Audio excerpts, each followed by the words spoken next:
ચાલો આ જો આપણે મેથી દાણાનું શાક બનાવ્યું છે ને, તો આપણે સવારે પલાળી હતી મેથી, પછી એને કુકરમાં બાફી અને કુકરમાં જો બફાઈ ગઈ છે એકદમ, તો હવે આને આપણે એમ ચોળીને ફોતરા બધા જ કાઢી નાખશું.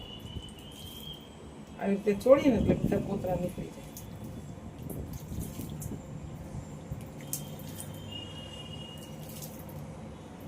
યેલો યેલો થઈ જાય ને પછી.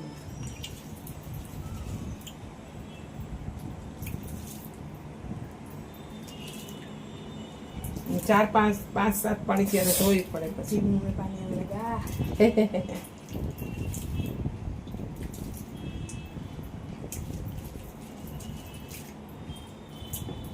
હવે આને આપણે કાઢી નાખશું.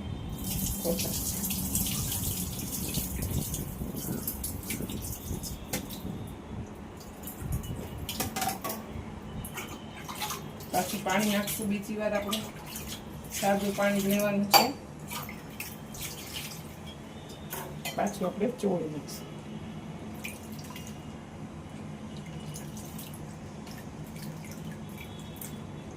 થોડું ભાત દઈને આમ ચોળવાનું એટલે ફોતરા નીકળી જાય બધા. ફોતરા કાઢી નાખીને તો કડવું ઓછું થાય.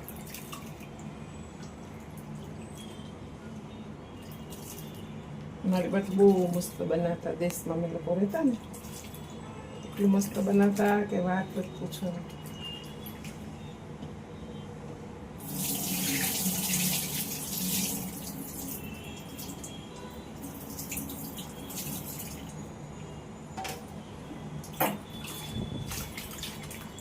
આવી રીતે લગભગ 5 થી 7 વખત પાણી લેવું પડે મેથી ધોવા માટે. આપણે આ પહેલા તેલ રાખી દીધું, શેંગ તેલ, 3 પાવડા તેલ નાખ્યું. આમાં જરા તેલ સરખું નાખવું પડે.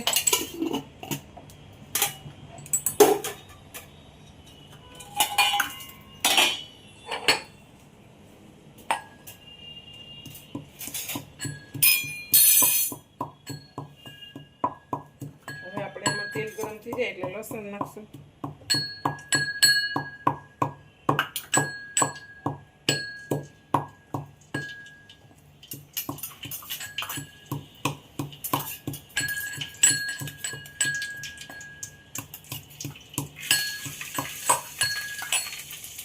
લસણ સાથે નાખશું.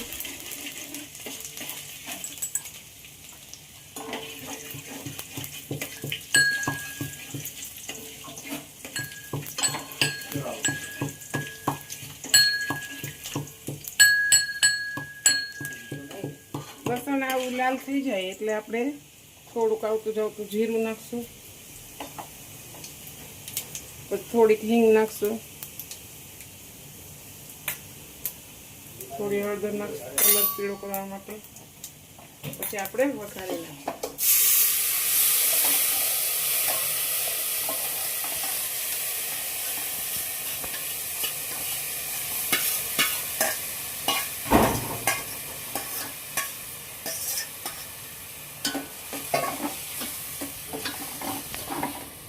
પછી આનું તેલમાં થોડુંક ખાતર, સ્વાદ અનુસાર મીઠું નાખશું.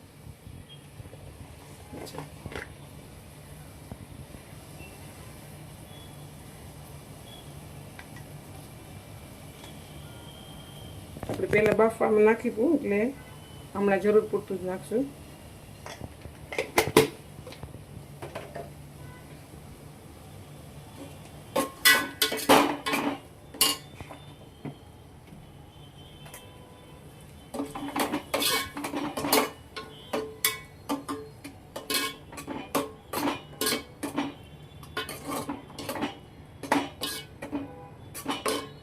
અને થોડી વાર આપણે તેલમાં સાતળવા દઈશું.